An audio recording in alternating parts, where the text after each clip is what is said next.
Welcome to Your Success Podcast. We give you actionable insight and stories behind real-life success wherever you go. Here are your hosts, Angelos and Mo.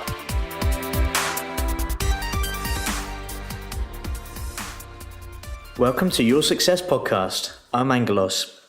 In today's episode, we are going to be looking at a really serious topic that we feel is important to have a discussion about, and that is homelessness. Now, this podcast is all about success, but there is a global social responsibility on people to help each other.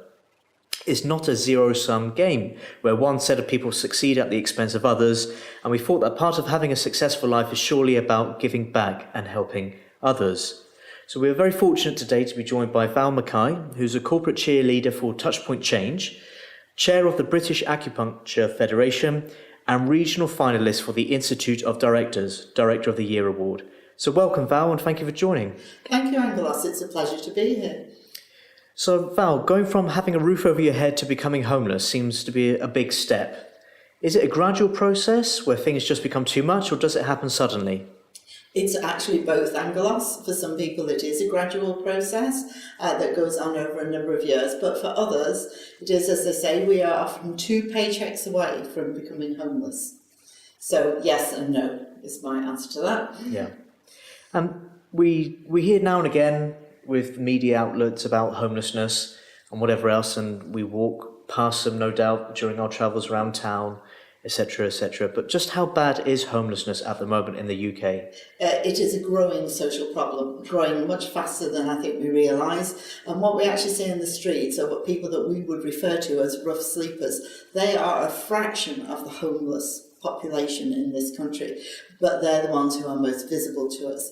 And at that, I think last year, the last count, and of course we can't be 100% accurate with this, there were over 4,500 people sleeping rough here in the UK. I think any one of us who are walking down the streets, like you say, are constantly now in all of our major cities are seeing people sat there with their sleeping bags, homeless. Some don't even have the strength anymore to even ask for money. They've given up. Yeah, which is quite a sad. It's a tragedy. It's an absolute tragedy for what is supposed to be a civilized society. Indeed, and we do pride ourselves on being first in the Western world for looking after and social care. Yes. And yet we have, unfortunately, what we can only describe as a scourge in our society, and that is homelessness. Absolutely. So let's go back to the root causes, then, Val. What causes someone to become homeless? Okay, the first thing, there are 2 angles to approach this at, all right? So for some people, it's actually their family backgrounds way from the beginning, where they've been either brought up in care, they've come from very chaotic backgrounds, family backgrounds. They've learned to sort of live within themselves. A number of those people are then attracted to institutions like the army, where they, for the first time in their lives, will often feel a sense of security.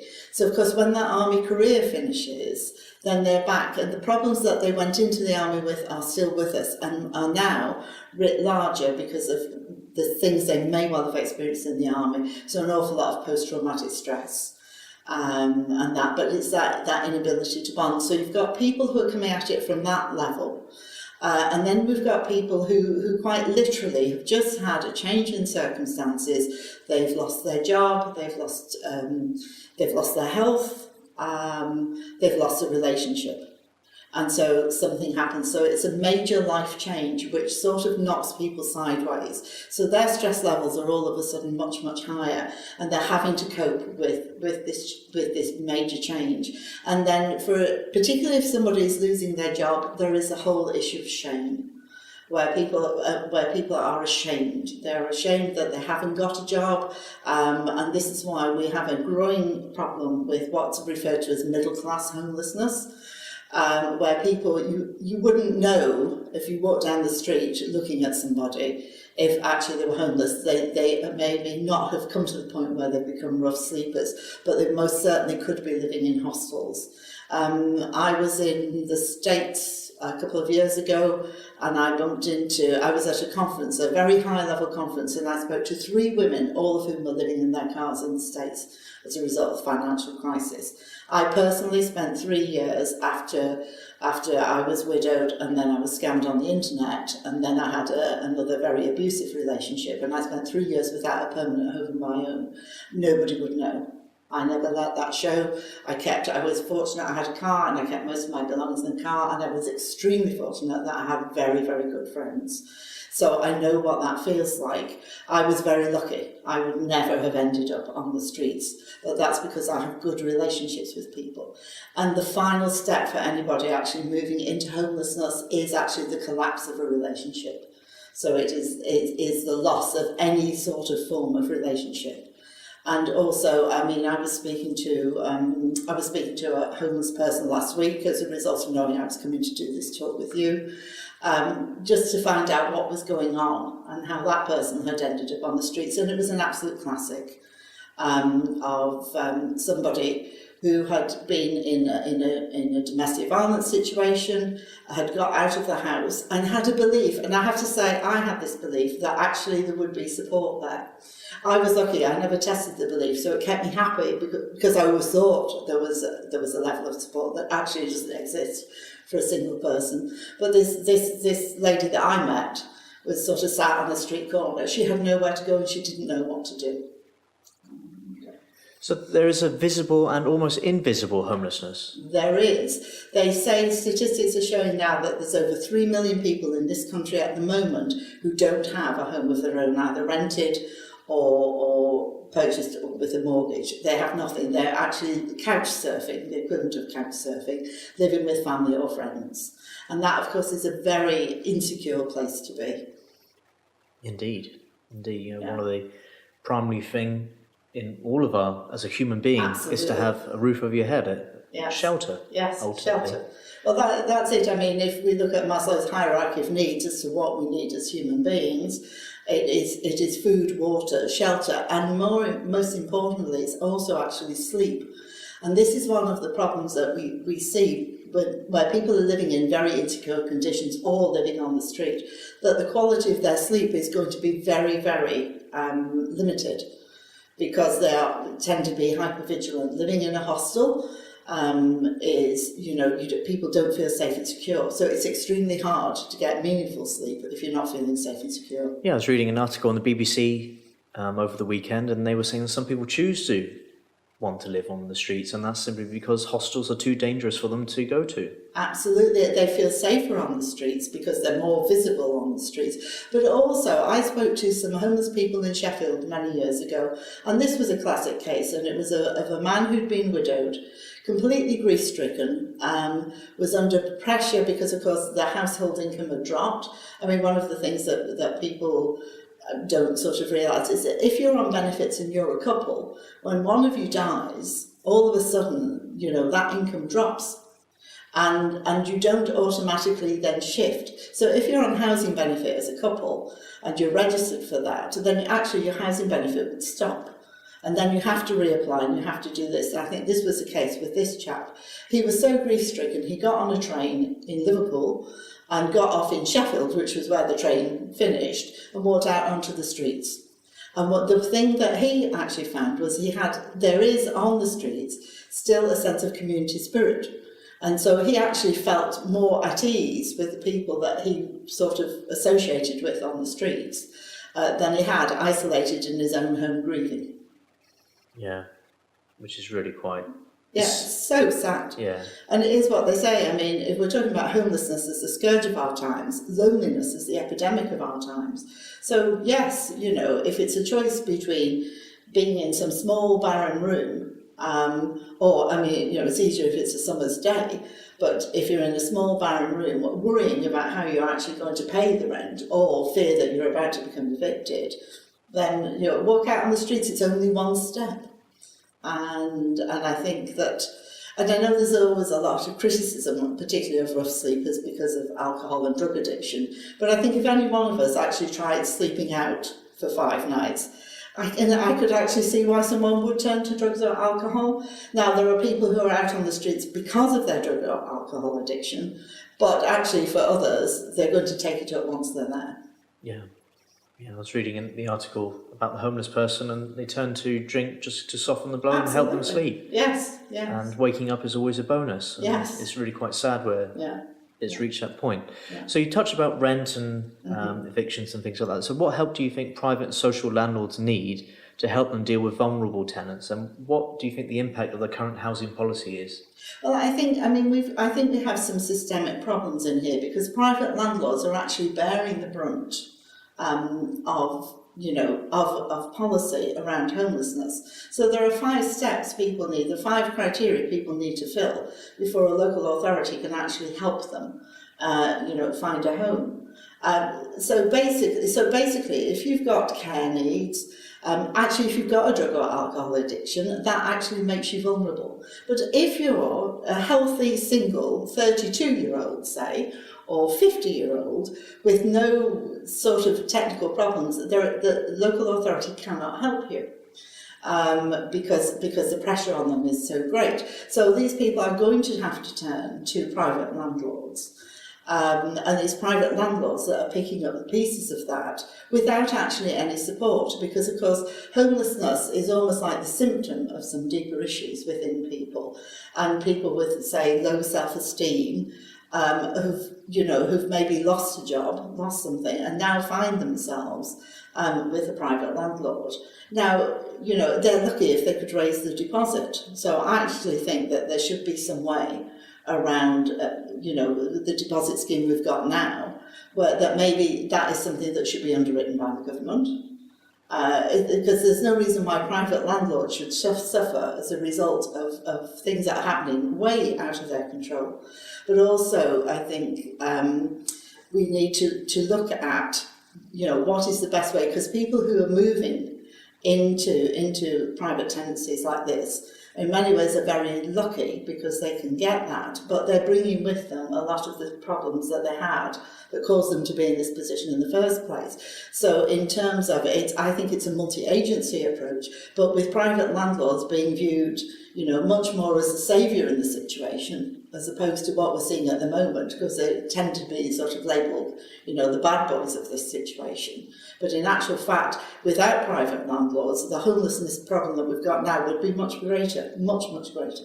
Yeah, and I can agree with you wholeheartedly on that one, Val, simply because I think that if tenants, people moving in who are paying their rent on time, they should be rewarded, and they should have a credit system where if you pay your rent on time, you are recorded simply as a positive thing. Absolutely. I mean, that will then allow banks to see that you have a good regular record of paying your rent on time, and then that should, in their eyes, allow them to be one step closer to applying for a mortgage when the time is correct. Absolutely, and I think I go one step further from you. I think if someone has demonstrated that they are paying, because within the private sector, rents in relation to mortgage rates are there's quite a disparity.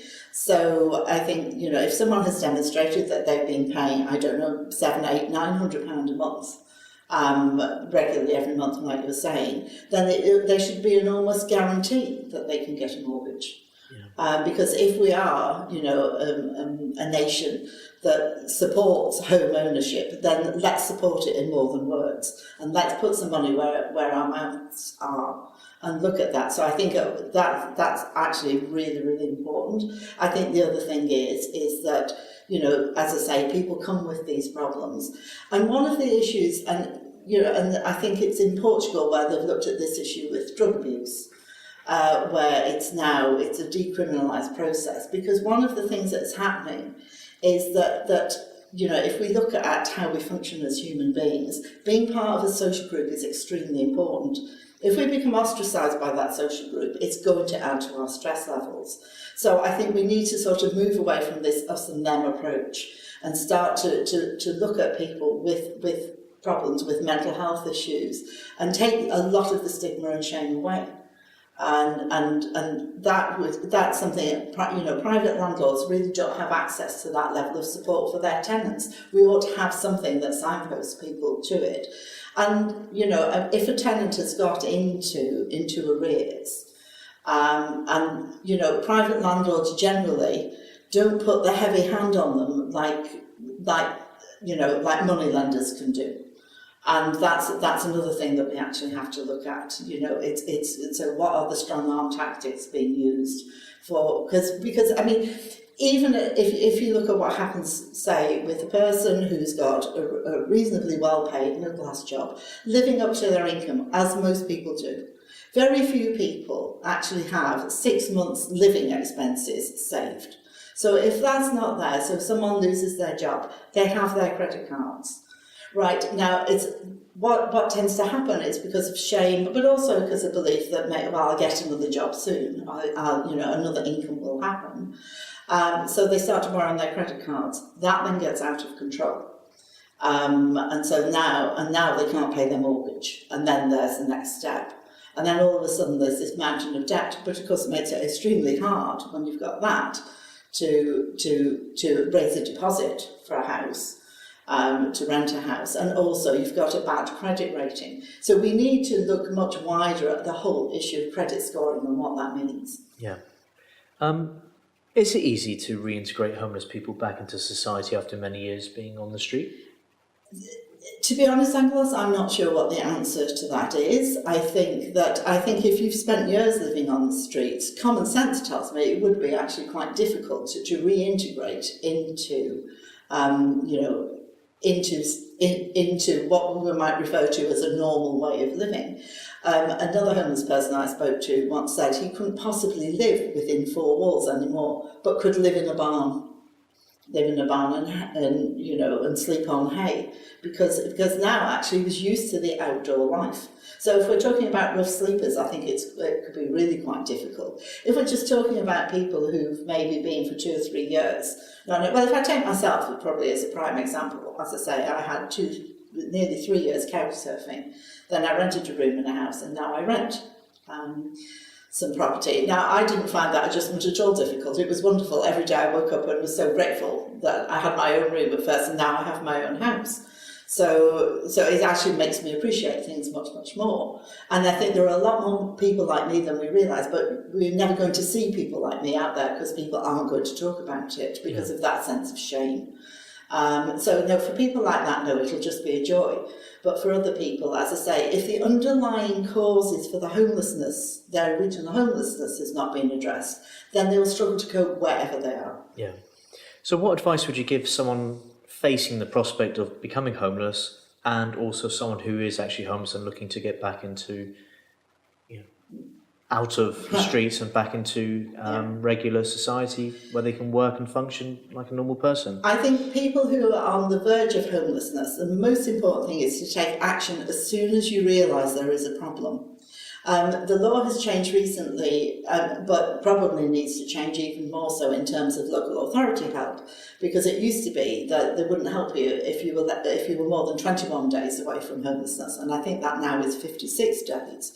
But the minute that you feel that you may lose your home, this is what's really difficult, because that initial fear is going to set you into a panic, and people do what's used to be referred to as denial in counselling terms, but is now known as positive avoidance, which is they pretend it's not happening because they cannot cope with it. So most importantly, you'll go to the Citizens Advice Bureau, go to the local authority, start to look at ways in which you can scale down whatever costs you have, and ask for help as quickly as possible. So be proactive. Yes, as quickly, and don't beat yourself up over the fact that that in the initial state you probably can't act, because when you first realise that this is going to happen to you, I mean, purely the way our brain functions is our neural synapses pull apart and we cannot think.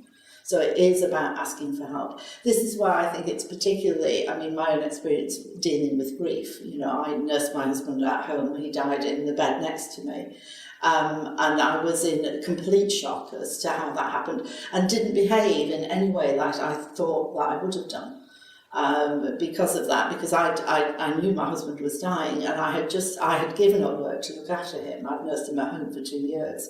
I'd given that up, and my belief had been that I would just go straight back into a job or go back to work as I'd been doing before, because I worked for myself. I have my own business and lots of contacts, and I thought, oh well, I'd sort of plan the funeral, go back to work. The exact opposite of that happened. I was lucky because I've got an extremely supportive family and amazing friends. But I could see somebody in my position just being completely thrown out of the whole environment, because all of a sudden, as I say, your income has halved, different things have happened. So yes, be proactive. Ask for help.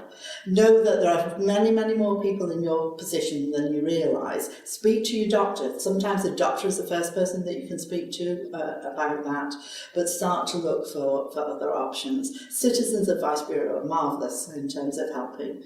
But it is about face up to the issues that you're dealing with. And then that way you can actually work through it. And there isn't as much work in prevention of homelessness as there needs to be.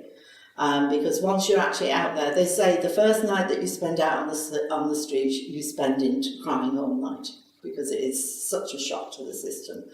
You don't want to get to that point. So I think, as soon as you realise your circumstances have changed, change what you're doing. Yeah. Most important. I think if people are already out on the streets, it's going to be much harder. Because as I say, you're going to be cold, you're going to, physically you're not going to be in a good position, and you're not going to be getting enough sleep. But there are, there's great charities working in the homeless arena. Go and talk to them and see if there's anything that you can do, to help others. One of the things actually on the streets is there's some great community spirit there. And again, it's charities. There are a lot of charities that will help, and ask for help. So be proactive. Don't put your head in the sand. If things are getting really bad, reach out and seek some help. Yes. And if you are in that position already, try and work with charities and see if there's something that they can help you with. Yes. All right then, Val. Well, thank you very much for your time today. How do people get in touch with you? You can contact me via email at Valerie, that's VALERIE .McKie, MCKIE, at touchpointchange.co.uk. Thank you. Brilliant. Val, thank you again for your time. It's a pleasure, Angelos. So we want to know your thoughts on homelessness at home. So drop us an email on hello@yoursuccesspodcast.com, or get in touch on Facebook, Twitter or Instagram. Thank you for listening to Your Success Podcast. Please click subscribe, leave us a review, and we look forward to your comments on the Your Success Podcast Facebook page or YouTube channel. So I've been Angelos, and see you again on the next exciting episode of Your Success Podcast. You have been listening to Your Success Podcast. Click subscribe for more incredible content. More details can be found at www.yoursuccesspodcast.com.